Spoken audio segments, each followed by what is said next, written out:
नमस्कार दोस्तों, मेरा नाम है संदीप कुमार और आज हम बात करने वाले हैं आर्मामेंट के बारे में। तो शुरू करते हैं आज का टॉपिक।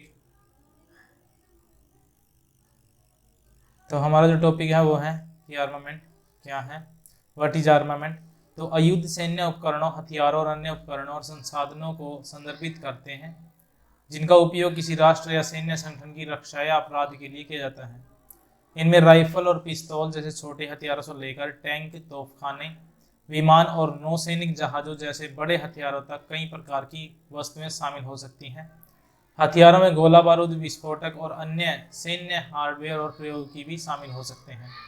शब्द हथियार का उपयोग अक्सर सैन्य और रक्षा चर्चाओं के संदर्भ में किया जाता है और यह किसी देश या संगठन की समग्र सैन्य क्षमताओं और संसाधनों को संदर्भित कर सकता है।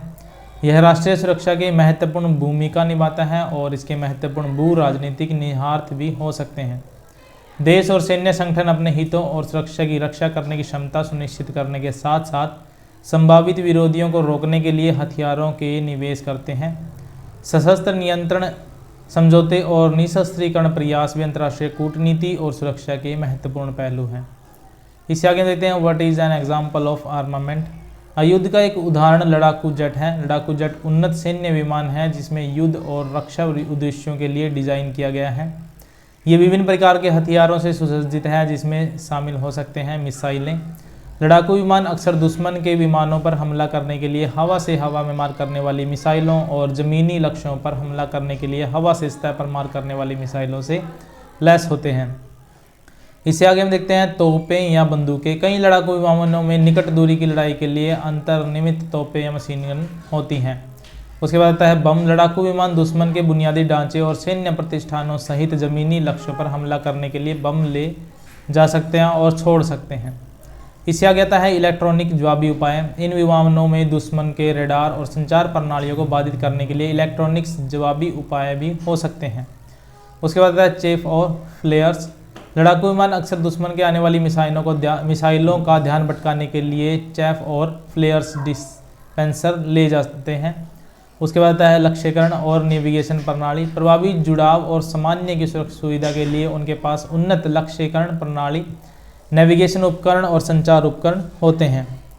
उसके बाद देखते हैं हम लड़ाकू विमान युद्ध के एक प्रमुख उपकरण के रूप में काम करते हैं क्योंकि वे तकनीकी रूप से उन्नत और अत्याधुनिक विशिष्ट सैन्य संपत्ति हैं जो अपने प्राथमिक मिशन को पूरा करने के लिए विभिन्न हथियारों और प्रणालियों से लैस है जो कि हवाई श्रेष्ठता और युद्ध संचालन है। इससे आगे हम देखते हैं what is an use of armament. युद्ध या सैन्य उपकरण और हथियारों का उपयोग कई प्राथमिक उद्देश्यों को पूरा करता है। राष्ट्रीय रक्षा। हथियारों का उपयोग मुख्य रूप से किसी देश या क्षेत्र को बाहरी खतरों से बचाने के लिए किया जाता है। इसमें संभावित हमलावरों को रोकना और यदि आवश्यक हो तो राष्ट्रीय संप्रभुता और सुरक्षा की रक्षा के लिए सशस्त्र संघर्ष में शामिल होना शामिल है। इससे आगे आता है निवारण। परमाणु हथियारों सहित एक मजबूत हथियार का कब्जा संभावित विरोधियों के लिए निवारक के रूप में कार्य कर सकता है। विचार यह है कि प्रतिशोध के डर के कारण एक अच्छी तरह से सशस्त्र राष्ट्र पर हमला होने की संभावना कम होती है। उसके बाद आता है शांति स्थापना। कुछ मामलों में संघर्ष देशों क्षेत्रों में शांति और स्थिरता बनाए रखने के लिए हथियारों से लैस सशस्त्र बलों को तैनात किया जाता है। ये शांति स्थापना अभियान युद्ध विराम लागू करने, नागरिकों की रक्षा करने और अशांति वाले क्षेत्रों में स्थिर करने के लिए अपने हथियारों का उपयोग करते हैं। इसके बाद आता है मानवीय सहायता। सैन्य हथियारों का उपयोग मानवीय मिशनों में भी किया जा सकता है जैसे आपदाग्रस्त क्षेत्रों में सहायता पहुंचाना या प्राकृतिक आपदाओं के दौरान या संघर्ष क्षेत्रों में राहत प्रयासों के लिए सुरक्षा प्रदान करना। उसके बाद आता है आतंकवाद विरोधी। आतंकवाद और चरमपंथी खतरों से निपटने के लिए सैन्य और कानूनी प्रवर्तन एजेंसियों द्वारा हथियारों का उपयोग किया जाता है जिसमें आतंकवादी खतरों को बेअसर करने के लिए विशेष बल के ऑपरेशन भी शामिल हैं। इसके बाद आता है सहयोगियों का समर्थन करना।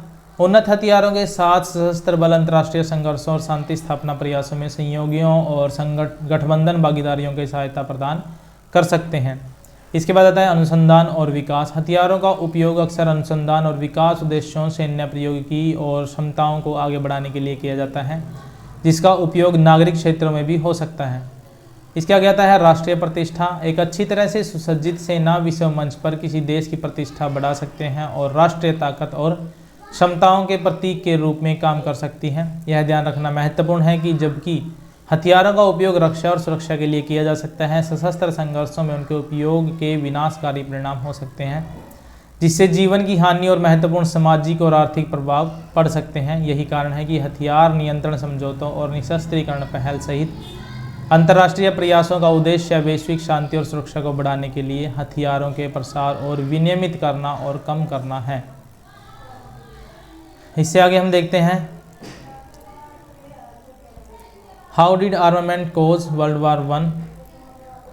तो हथियारों के सीधे तौर पर प्रथम विश्व युद्ध का कारण नहीं बना, लेकिन उन्होंने तनाव के निर्माण और गठबंधनों के जटिल जाल में महत्वपूर्ण भूमिका निभाई, जिसके कारण अतः युद्ध छिड़ गया। प्रथम विश्व युद्ध की अगुवाई में हथियारों की भूमिका में कई कारकों का योगदान दिया। सबसे पहले था हथियारों की दौड़। प्रथम विश्व युद्ध से पहले के दशकों में प्रमुख यूरोपीय शक्तियों, विशेष रूप से जर्मन, फ्रांस और यूनाइटेड किंगडम के बीच हथियारों की तीव्र दौड़ थी। ये देश एक दूसरे से आगे निकलने की कोशिश में अपनी सेनाओं, विशेषकर अपनी नौसेनाओं का निर्माण कर रहे थे। इसमें उन्हें सशस्त्र बलों के आकार और क्षमताओं में तेजी से वृद्धि हुई।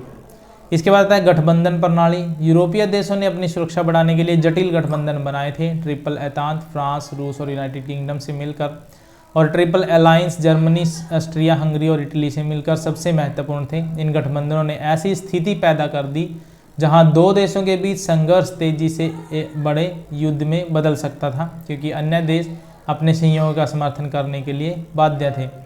उसके बाद आता है सैन्यवाद। सैन्य शक्ति में विश्वास और इसे कूटनीति के साधन के रूप में उपयोग करने की इच्छा प्रचलित थी। बड़े पैमाने पर हथियारों के निर्माण और समस्याओं के सैन्य समाधान की प्रभावशीलता में विश्वास ने तनाव को बढ़ा दिया और युद्ध जैसे माहौल में योगदान दिया। उसके बाद आता है आर्कड्यूक फ्रांसिस की हत्या। प्रथम विश्व युद्ध के तत्कालीन कारण जून 1914 में सरजोवो में ऑस्ट्रिया हंगरी के आर्कड्यूक फ्रांस फर्डिनेंड की हत्या थी। हालांकि यह हथियारों की दौड़ और गठबंधन प्रणालियों सहित अंतर्निहित तनाव था, जिसमें से इसे अलग थलग कर दिया कई प्रमुख यूरोपीय शक्तियों से जुड़े संघर्ष की घटना। इसके बाद आता है गठबंधनों का उलझाव। जब हत्या के जवाब में ऑस्ट्रिया हंगरी ने सर्बिया पर युद्ध की घोषणा की तो गठबंधन प्रणाली चलन में आई। रूस एक सर्बियाई सहयोगी ने अपनी सेनाएं जुटाना शुरू कर दिया, जिससे जर्मन की रूस पर युद्ध की घोषणा करने के लिए प्रेरित किया।